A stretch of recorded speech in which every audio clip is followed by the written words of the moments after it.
Bonjour à tous. On se retrouve pour travailler quelques exercices sur la notion de force. Dans cette vidéo, nous allons aborder les interactions, dénominations et diagrammes pour les représenter, et les caractéristiques, représentations et mesures des forces. Je vous rappelle qu'avant de faire les exercices, il vaut mieux avoir révisé les cours. Donc les liens vers les cours sur les notions qui sont abordées dans cette vidéo sont dans la description juste en dessous. Pour mieux exploiter cette vidéo, au lieu de juste la regarder, vous prenez une feuille et un crayon, et au début de chaque exercice, vous mettez en pause. Vous cherchez l'exercice, et quand vous avez fini, vous regardez la correction. Ce sera sans doute plus efficace que de simplement regarder directement les solutions. Prêt? Alors c'est parti. Dans cet exercice, on va devoir représenter la force exercée par l'athlète sur la corde. On vous demande tout d'abord de dessiner l'arc. Vous le dessinez, c'est un schéma, on simplifie. Pour représenter une force, il faut se poser 4 questions sur les 4 caractéristiques de la force, à savoir son point d'application, sa direction, son sens et son intensité. Donc ça, quand on vous demande de dessiner une force, il faut écrire ces 4 caractéristiques. Le point d'application, c'est l'endroit où s'applique la force. Sur notre schéma, c'est l'endroit où la main est en contact avec la flèche. On peut l'écrire comme ça, l'endroit où la main touche la flèche. On peut aussi l'appeler le point A, mais comme le point A n'est pas montré sur la figure, on le rajoute nous sur le schéma. La direction de la force, c'est suivant quelle droite la force va s'exercer. Cette direction, dans notre cas, c'est l'horizontale. Le sens de la force, l'athlète est en train de tirer sur la flèche vers l'arrière.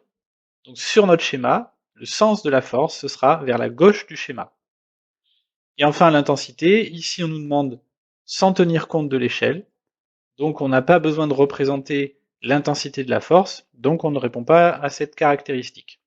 Une fois qu'on connaît les 4 caractéristiques, on peut représenter la force sous la forme d'une flèche.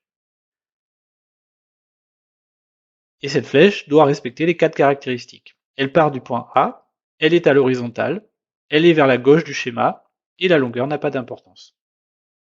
Enfin, on vous demande de préciser la notation de cette force. Les forces se notent avec la notation grand F avec une petite flèche au-dessus, et en indice, auteur sur receveur, c'est-à-dire qui est l'auteur de la force et sur qui elle s'applique. Donc ici, la force exercée par l'athlète sur la flèche va se noter F avec la petite flèche pour indiquer que c'est une force de l'athlète sur la corde. Cette écriture est ensuite à reporter sur le schéma, à côté de la flèche, afin qu'on sache à quelle force elle se rapporte. Voilà, on le note comme ceci. On passe à l'exercice numéro 2. Alors, première question, que représente le segment fléché? Le segment fléché est ici, hein, c'est le vecteur rouge là. Alors, que représente-t-il? Il va représenter la force exercée par le chien sur la laisse. On voit que la direction et le sens de la force sont vers la gauche ici, donc c'est bien l'action du chien. Donc pour cette première question, le segment fléché représente la force exercée par le chien sur la laisse. Petit b, quelles sont les caractéristiques de cette force? Comme dans l'exercice précédent, 4 caractéristiques: le point d'application, la direction, le sens et l'intensité. Le point d'application, ici, donc l'endroit où s'applique la force, on regarde, le point d'application c'est le point de départ de la flèche, donc c'est l'attache de la laisse, c'est ici. La direction, alors on a le choix souvent, il y a des directions connues, c'est-à-dire la verticale ou l'horizontale. Si notre force n'est pas suivant la verticale ou l'horizontale, il faut choisir une direction caractéristique dans le schéma. Donc ici, il y a une direction qui est donnée par la laisse, qui est intéressante, et donc ce sera le support de la force exercée par le chien sur la laisse. Donc la direction, ça va être la droite, dont le support est la laisse. Le sens, le chien est en train de tirer vers la gauche, donc le sens de la flèche sera, suivant la direction de la laisse, vers la gauche du schéma. Et pour l'intensité, là, il va falloir se servir de l'échelle qui est donnée dans l'énoncé. On vous dit que 1 cm sur le schéma va représenter une force de 10 newtons. Donc il faut prendre la règle, longueur du vecteur. Alors ici, on trouve environ 3,3 cm. Sachant que l'échelle nous donne 1 cm pour 10 newtons, nous on a 3,3 cm, c'est de la proportionnalité. Pour passer de 1 cm à 10 newtons, on a multiplié par 10, donc on fait pareil, 3,3 fois 10, ça fait 33 newtons. Donc l'intensité de la force sera de 33 newtons. Nous avons ainsi toutes les caractéristiques de la force, son point d'application, sa direction, son sens et son intensité. Faites attention quand vous mesurez la longueur de la flèche, il faut aller jusqu'à la pointe de la flèche, hein. Il en fait partie. Y compris quand vous dessinerez un vecteur, pensez que la pointe de la flèche fait partie. Ce n'est pas uniquement le segment qui est important, la pointe de la flèche détermine son extrémité. On passe à l'exercice numéro 3. Donc, première question, comment s'appelle l'appareil de mesure? L'appareil de mesure, on le voit sur l'illustration ici, on reconnaît un dynamomètre. C'est l'appareil qui permet de mesurer les forces. Question petit a, l'appareil de mesure est un dynamomètre. Question petit b, quelle est la valeur de la force mesurée? Là, il faut lire sur le dynamomètre. On voit que le curseur s'est arrêté sur la graduation 2. Donc là, l'intensité de la force va être de 2 newtons, puisque les dynamomètres mesurent les forces en newtons, qui se note grand N. Question petit c, quelles sont les 3 autres caractéristiques de cette force? Pour représenter une force, il nous faut 4 caractéristiques. Nous en avons trouvé une à la question petit b, son intensité, qui est de 2 newtons, donc il nous en manque 3. Le point d'application, la direction et le sens. Le point d'application, c'est l'endroit où s'applique la force. Ici, c'est la trousse qui est en train de tirer sur le dynamomètre, donc le point d'application est ici, au niveau de l'attache de la trousse. La direction, la trousse est en train de tirer suivant la verticale. Donc la droite qui va porter la force, c'est la verticale. Et sur cette verticale, il y a 2 possibilités. La force peut agir vers le haut ou vers le bas. Ici, la trousse va tirer sur le dynamomètre vers le bas. Donc nous avons nos 3 autres caractéristiques. Notre force est complètement caractérisée. Enfin, petit d, on vous demande que modélise cette force. Dans cette question, on vous demande donc qui exerce la force sur qui. Donc ici, c'est la trousse qui est en train de tirer sur le dynamomètre. Donc cette force modélise la force avec laquelle la trousse tire sur le dynamomètre. Et alors si la trousse tire sur le dynamomètre, c'est parce qu'elle est attirée par la Terre, par la force de gravité. Et cette force de gravité, on l'appelle aussi le poids. Donc la force qu'on est en train de mesurer ici, c'est la valeur du poids de la trousse. Exercice suivant. Question petit a, quelles sont les caractéristiques de la force exercée par Sacha sur la voiture? On voit ici Sacha qui est en train de pousser sa voiture. Donc les caractéristiques, je vous rappelle, hein, comme nous l'avons vu dans les exercices précédents, les caractéristiques d'une force vont être son point d'application, sa direction, son sens et son intensité. Donc ce sont les 4 questions qu'on vous pose en fait. Le point d'application, c'est l'endroit où s'applique la force. Il est en train de pousser la voiture, donc a priori la force va s'exercer à l'endroit du contact entre les mains et la voiture. La direction, Sacha est en train de pousser à l'horizontale, c'est la droite suivant laquelle s'exerce la force. Le sens, il est en train de pousser sa voiture, donc c'est vers la droite du schéma. Et l'intensité, je vous rappelle, c'est tout simplement la valeur de la force. Elle vous est donnée dans l'énoncé, on vous dit qu'il exerce sur le véhicule une force de 300 newtons. Donc vous avez son intensité, 300 newtons. Vous avez ainsi les 4 caractéristiques de la force exercée par Sacha sur la voiture. Petit b, on vous demande de représenter cette force. Comme vous avez les 4 caractéristiques, il suffit de les utiliser pour représenter la force. Le point d'application, c'est l'endroit d'où va partir la force. Je rappelle que la force va être représentée par une flèche. Donc le point d'application, ça va être le départ de la flèche. Cette flèche, elle va être suivant l'horizontale et elle va aller vers la droite. La dernière chose, c'est à savoir c'est quelle longueur va faire la flèche. Et pour ça, on vous donne une échelle. L'échelle ici, c'est 1 cm sur l'image, va représenter une force de 100 newtons. Nous, on sait que l'intensité de notre force, c'est 300 newtons. Donc, si on fait la proportionnalité, l'indication donnée par l'échelle, c'est pour 1 cm, c'est 100 newtons. Donc pour trouver les centimètres, on divise la force par 100. Nous, on a 300 newtons. Donc la longueur de notre flèche va être de 3 cm. Connaissant tout ça, on prend la règle, on place le début des graduations sur le point d'application, le point de contact entre les mains et la voiture, et on place la règle à l'horizontale et on trace la flèche vers la droite d'une longueur de 3 cm. Et nous avons ainsi représenté la force exercée par Sacha sur la voiture. Exercice numéro 5.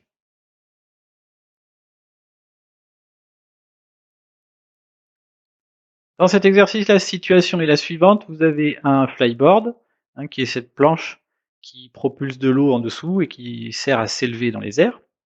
Et on vous demande pour la première question de tracer le diagramme objet-interaction de la personne située sur le flyboard. Les diagrammes objet-interaction, quand on veut tracer ce genre de diagramme, il faut commencer par situer au centre de ce diagramme le système que l'on étudie.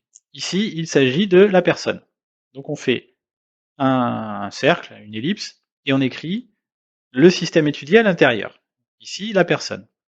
Ensuite, on va regarder tous les systèmes qui vont interagir avec la personne, et on les écrit tout autour.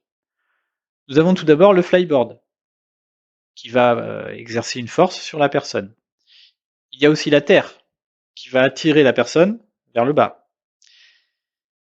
Et ensuite, on va indiquer de quelle manière, quel est le type d'interaction qui existe entre les deux systèmes.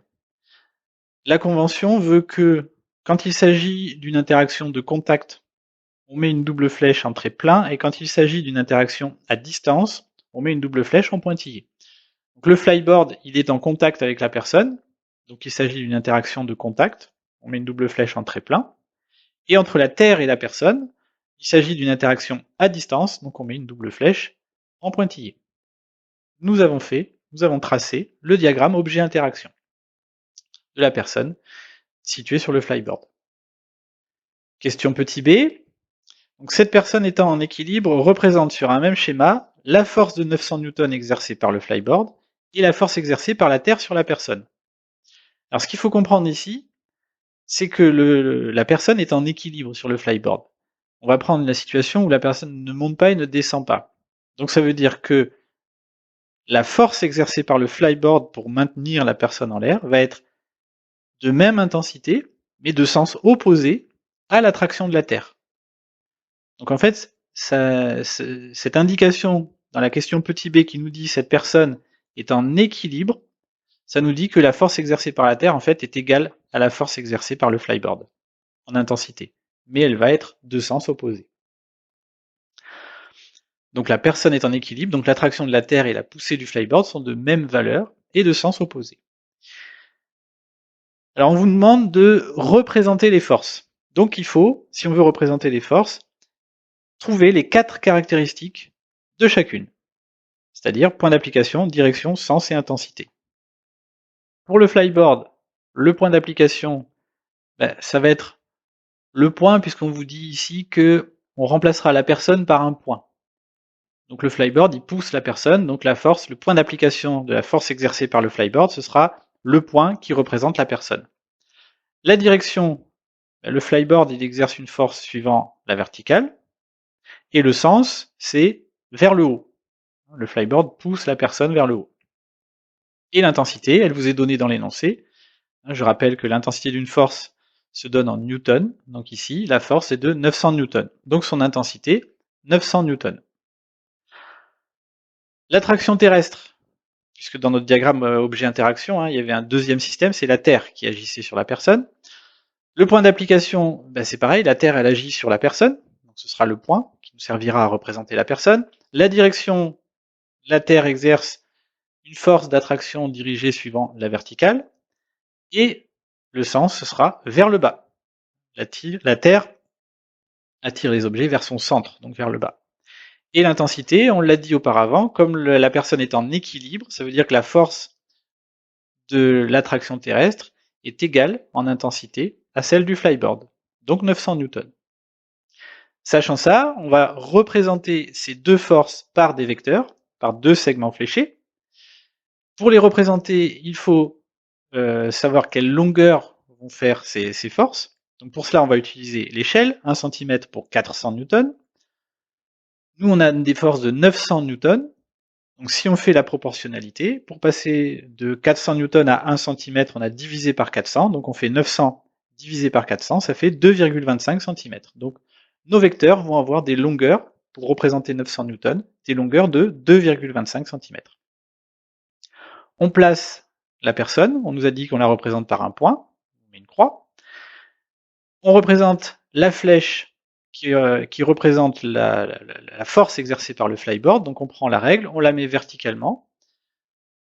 On trace la flèche en partant du point d'application, donc de la personne, dirigée, suivant la verticale, vers le haut, d'une longueur de 2,25 cm. Et on fait la même chose pour l'attraction de la Terre, mais dirigée cette fois-ci vers le bas. Et dernière chose, il faut indiquer le nom de chacune des forces que nous avons représentées, de chacun des vecteurs, donc on l'écrit à côté. La flèche du haut, c'est la force exercée par le flyboard sur l'homme, et la flèche du bas, c'est la force exercée par la Terre sur l'homme. Et nous avons ainsi un schéma complet qui représente les forces. Exercice numéro 6. Nous allons nous intéresser ici à une bouée tractée par un bateau par l'intermédiaire d'une corde. Et on vous demande que modélise la force représentée ci-dessus. Quelle est sa valeur? Faites attention, parfois dans une question, on vous demande plusieurs choses. Donc lisez bien jusqu'au bout pour bien répondre à l'intégralité de la question. Donc que modélise la force représentée ci-dessus? Une force est représentée par un segment fléché, que nous avons ici.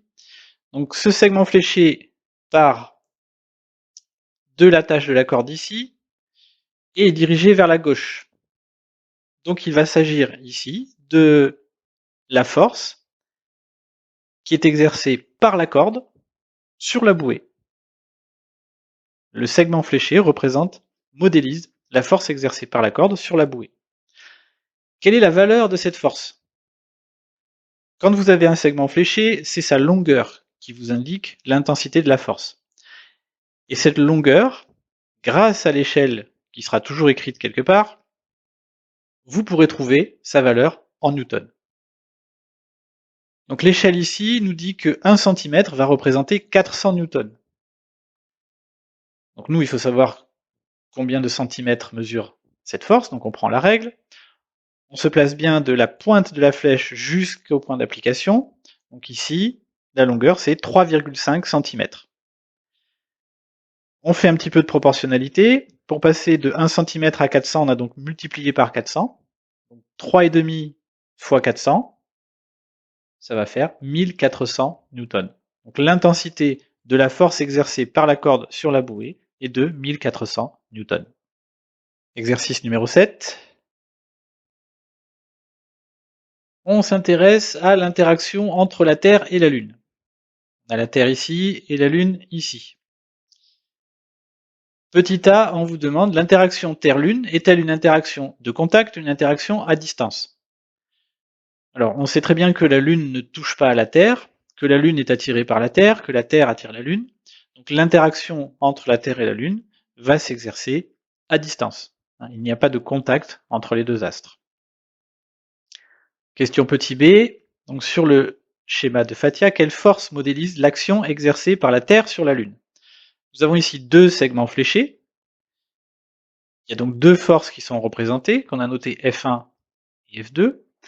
Et on vous demande quelle force modélise l'action exercée par la Terre sur la Lune. Donc quelle est la force exercée par la Terre? Donc il faut se poser la question de où est le point d'application. Comme c'est la force exercée sur la Lune, le point d'application de cette force va être sur la Lune. Donc la force dont le point d'application est sur la Lune va être la force F2, représentée par le vecteur F2. Donc la Terre attire la Lune vers elle, donc son action est modélisée par la force F2. Quelle force modélise l'action de la Lune sur la Terre? Eh bien Lune attire aussi la Terre vers elle. Son point d'application, ce sera sur la Terre. Donc le vecteur qui a pour point d'application la Terre et qui est dirigé vers la Lune, c'est le vecteur F1. Donc la force qui modélise l'action de la Lune sur la Terre, c'est la force F1. Note correctement ces forces avec la notation F de acteur sur receveur. Pour la force F1, nous avons dit que c'est l'action de la Lune sur la Terre, donc ça va se noter F avec la flèche au-dessus, de la Lune sur la Terre. Même notation pour F2, mais cette fois-ci c'est inversé, puisqu'il s'agit de l'action de la Terre sur la Lune. Donc F2, c'est la force exercée par la Terre sur la Lune. Voilà les deux notations convenables. Question petit c, détermine la valeur de ces forces en utilisant l'échelle indiquée. Que remarques-tu? Déterminer la valeur des forces, ça veut dire mesurer la longueur, puisque sur le schéma, ce qui représente l'intensité de la force, ça va être la longueur de la flèche. Donc il va falloir mesurer la flèche, et en utilisant cette longueur et l'échelle, on va pouvoir déterminer l'intensité de la force. En ce qui concerne la force F1, c'est-à-dire la force exercée par la Lune sur la Terre, l'échelle nous dit que 1 cm va représenter 10 puissance 20 newtons. Oui, c'est un grand nombre parce que la force exercée entre les deux astres est quand même assez importante. Sur la règle, on peut voir que le segment fléché, le vecteur, mesure 3,8 cm. Sachant que 1 cm représente 10 puissance 20 newtons, il suffit de multiplier par 10 puissance 20 pour passer de la longueur à l'intensité de la force. Donc la force exercée par la Lune sur la Terre sera de 3,8 fois 10 puissance 20 newtons. On fait la même chose pour la force F2. On mesure la longueur du segment fléché, toujours avec la même échelle. On trouve 3,8 cm. Donc l'intensité de la force exercée par la Terre sur la Lune, ça va être 3,8 fois 10 puissance 20 newtons. Comme c'est la même échelle, c'est le même système pour passer de la longueur à la force. Ce qu'on remarque ici, en ayant trouvé la valeur de ces deux forces, c'est que, tout simplement, les deux forces ont la même valeur. F1 est égal à F2. Et effectivement, aussi curieux que ça puisse paraître, la Terre exerce sur la Lune une force égale à celle que la Lune exerce sur la Terre. La force entre les deux est la même. On passe au dernier exercice. Nous avons ici une skieuse qui est sur un tire-fesse et on vous demande donc pour la question petit a de tracer le diagramme objet-interaction de la skieuse. Pour tracer le diagramme objet-interaction, il faut commencer par écrire le système que l'on étudie. Donc ici, il s'agit de la skieuse, on l'entoure.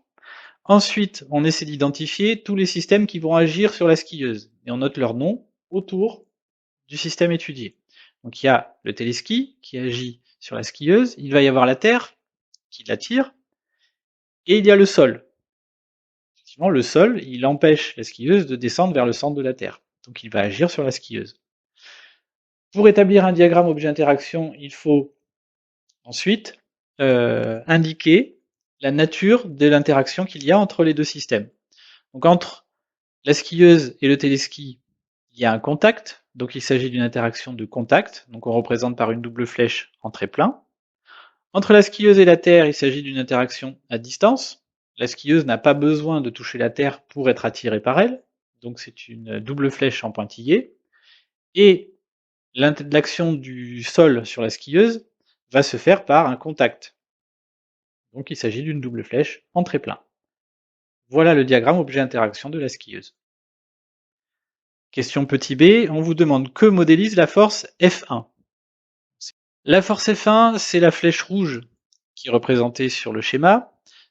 Cette flèche a pour point d'application l'extrémité de la barre du téléski et est dirigée suivant la direction de la barre. La force F1 va tout simplement représenter la force exercée par la barre du téléski sur la skieuse. La force F2, c'est la flèche verte. Cette flèche verte part de la skieuse, point d'application sur la skieuse, est dirigée suivant la verticale et vers le bas. vers le centre de la Terre. F2 va donc représenter l'action de la Terre sur la skieuse. La Terre attire la skieuse vers elle, donc son action est modélisée par la force F2. La force F3, c'est la force bleue ici. Cette force bleue a son point d'application au contact entre les skis et le sol, et est dirigée vers la skieuse, c'est-à-dire qu'en fait, il va s'agir ici de l'action du sol sur la skieuse, le sol qui est en train de repousser la skieuse pour pas qu'elle aille vers le centre de la Terre. Donc la force F3 va représenter l'action du sol sur la skieuse, du sol qui est en train de repousser la skieuse. Question petit c, on vous demande de déterminer la valeur de chacune de ces trois forces. Déterminer la valeur d'une force, c'est trouver son intensité en newton. Et quand on a un schéma, c'est tout simplement la longueur de la flèche qui va, par l'intermédiaire de l'échelle, nous permettre de trouver l'intensité en newton. Pour la force F1, l'échelle nous dit que 1 cm correspond à 250 newtons. On prend la règle, on mesure la longueur du segment fléché, on trouve 3,5 cm. Or, pour passer de 1 cm à 250 newtons, on a multiplié par 250. Donc 3,5 cm fois 250, ça va nous donner 875 newtons. La force F1 a une valeur de 875 newtons. Ensuite, alors je suis passé à F3 directement, on va faire F2 après. La force F3, on utilise toujours la même échelle, ça n'a pas changé, 1 cm correspond à 250 newtons. Si on mesure la longueur du segment fléché qui représente F3, on trouve 4 cm. Comme il faut multiplier par 250, 4 cm fois 250, ça va faire 1000 newtons. La force F3 a pour valeur 1000 newtons. Et enfin, la force F2, on utilise toujours la même échelle. On mesure la longueur de F2, on trouve 6,8 cm fois 250, ça va nous donner 1700 newtons. C'est terminé pour cette séance, j'espère que ça vous aura été utile, et surtout n'oubliez pas que c'est en s'exerçant qu'on finit par bien maîtriser les notions.